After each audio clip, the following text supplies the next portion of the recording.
আজি চিৰাং দুৱাৰত সহস্ৰাধিক লোক একেলগে থিয় হ'ল ধাৰাসাৰ বৰষুণৰ তলত কষ্টৰ মাজত কিন্তু কিয় কাৰণ তেওঁলোক ভাগৰি পৰিছে ভঙা প্ৰতিশ্ৰুতি মিছা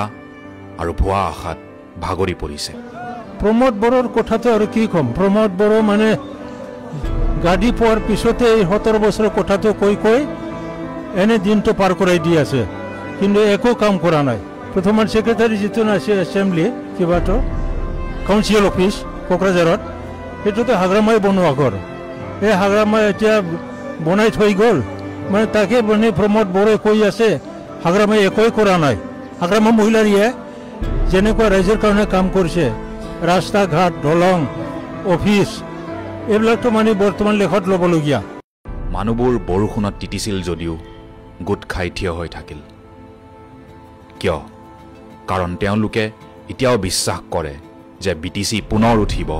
5 বছৰ আগৰ দৰে পুনৰ ভৰিৰ ওপৰত থিয় হ'ব তেওঁলোকে নিজৰ বিটিচি ঘূৰাই বিচাৰে প্ৰকৃত উন্নয়নৰ বিটিচি